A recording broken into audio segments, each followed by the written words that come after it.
Hi, welcome back. I'm Venkatesh Akulan. Ever wonder when you enter in google.com in a browser what exactly happening? In this video, we exactly know how internet works and what exactly is client server architecture, how DNS works, and also the IP address and more. Let's get started. Now, if you look here, let me open up my notepad. So So when in your system, when you are trying to uh, in your system, when you try to hit google.com, what it will do is first it will check with your ISP. ISP meaning Internet Service Provider. In India, uh, we have Jio, Airtel, Hathway. There are etc. There are many more internet services we have in India. When you hit google.com, what will happen is it will go to ISP. From there to it will check the DNS, domain name service,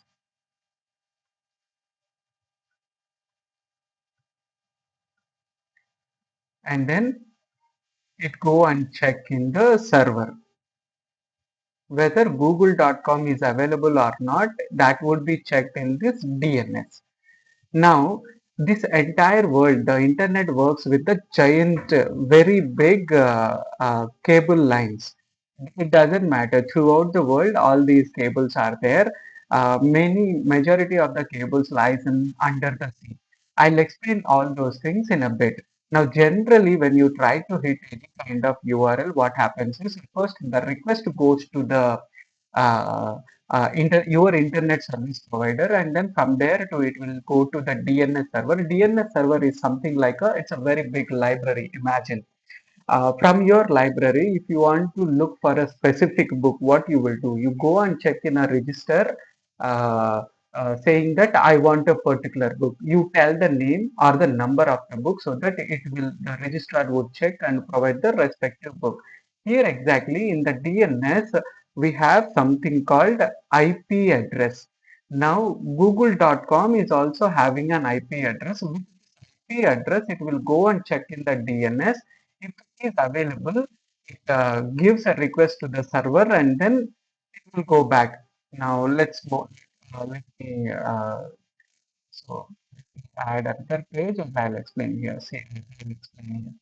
Now from your system to server, first it will send a request that is called request, and from server to your system you also get that's called response. That's how it works. Now let's go to the slides and then I'll explain with the slides. Now that's a basic like, concept that we can do. See, you see what exactly is the internet. Let me take my pen again.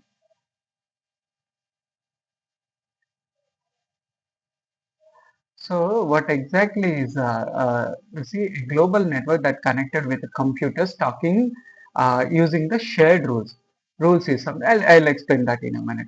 So from your personal laptop, you're trying to hit google.com to the server. Now in between this ISP and DNS have these rules, set of rules, and then all these things happen through the cable routers, which means the cables that I will show you how the tables that cables also. Now the client server architecture, we discussed that from your personal system to the server, how the connection when it goes from your system to server, that's called request. Server to system, that's called response. That's how it works. Now let's move on to the next slide. So how this browser request happens from the browser, we'll see that. Now you type the URL, let's say www.google.com, and then from your browser to ISP, it went, and ISP Internet Service Provider to the DNS. Now the DNS will check the library, sorry, the dictionary that is having all the IP addresses in the world. that will check whether the entered URL, the domain is available or not, whether active or not with the IP address. Now, if it is there, then what it will do is it will connect to the that particular server. It sends a request, and then the other system, what it will do, it will say, yeah, I am there, I am available. You can we can connect and we can transfer the data. Now it gets the response and the render the page, which means display the page. Now see, from client to server, it's called request. From server to client, that's called response. How the DNS resolution happens? It happens through the browser. Translates names, IP addresses like a contacts app in the internet. Exactly. Like you have a phone book where you have name and the phone numbers available. Like that in internet also, the DNS will have the domain names and its IP addresses. Browser cache, ISP resolver, and root TLD and returns the IP. That's how it works. Now let's move on to the next page. So IP addresses we just discussed. In IP address also you have two things. One is IPv4 address, which means it literally gives what exactly the IP address of particular domain. If you want to hash that, there is another thing called IPv6. IPv4, these are limited IP addresses, whereas this is not. Now, you see public versus private network. Public was visible on the internet. Private means a local network only, which means your home, which you are using in your house, that's called a private IP. And if it is public IP, which means anybody can use it. In companies, there are certain web addresses they don't want to give it to anyone. Particular users they can give that kind of thing. Public versus private network. Right? Let's do a simple demo how actually this works. See, I'm going to ping. Ping means saying hi to the particular demo. Sorry, particular domain. Ping means saying hi. So texting to this particular domain. So now what it will do? Let me open this one. I just to save the time, I just clicked just before this. I pinged these addresses. See, I pinged google.com. What it happened is it went and checked whether Google is available or not. See, we got a reply from this server IPv4 address. See, time in 11 milliseconds, it got a response. Second time it said, hey, are you available? It again said like, yeah, I am available. Third time, fourth time. Then it's saying, yeah, so it is available. Packets and total four. Four times I tried and also received four times. So which means loss. There is zero loss of packet. That means the data that you are transferring, the data you are receiving in internet, we call it as a packet. There is a zero loss here. Now, if you want to trace it, then you can trace like where exactly it is going to. From my IP, see, I told you that if you want to track how the connection is establishing, that you can do using this tracert google.com. See, here, the first thing is from my system, it first tried. There is a timed out happen. Second time when it tried, you can also consider this as my IP address, my system here, my Wi-Fi address. And then once that is done, what happened? It all went, finally, it went to the Google server. It reached. You see, this is called Google 1E 100, X0E 1E 100. This is called Google. That's why they named their company as Google.com. Next, finally, if you want to find out any particular website IP address, then you can use nslookup google.com. For some reason, it didn't give the server IP address, but we have alternative where we can check what exactly is the IP address of particular google.com. Now, for that one, what I have done is, let me close this one. See, you see, here you see I just here I am in this nslookup.io. I'm going to search www.google.com. What it does is it displayed all the IPv4 addresses, right?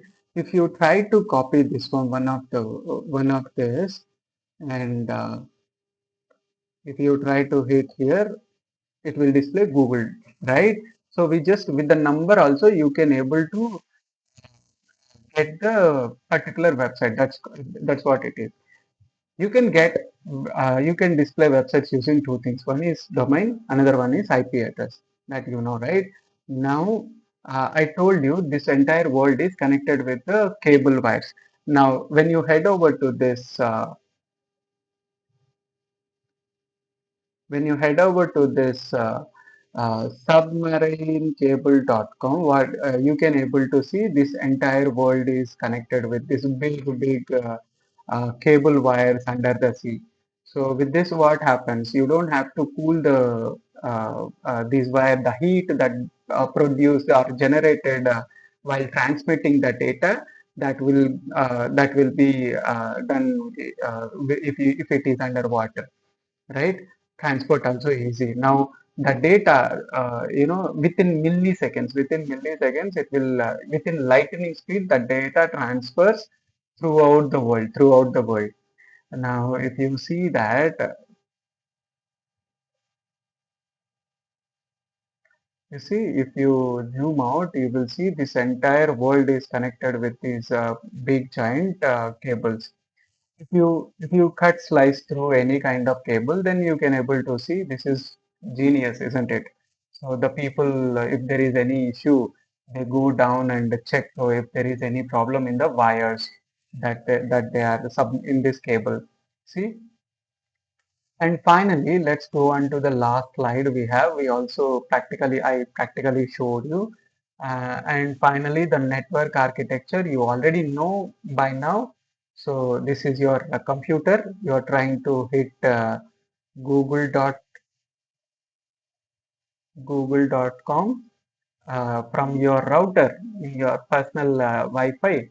From there to it checks the ISP and internet service provider of yours, and then from there to it will check the DNS. Finally, it will check with the server, and then it will give the response. How much time does it take? It will take milliseconds. And we have discussed about client server architecture. You know that DNS, you know that request and response. Request is when you are trying to hit from your personal laptop to a particular server or the domain. That's called request. When your server is responding, that's called response. And you know what is a public IP and uh, private IP. So that's it for this video. If you have any questions, you can give a comment. If you like this video, if it helped, if you gain some knowledge, please consider liking this video and subscribe. Thank you so much.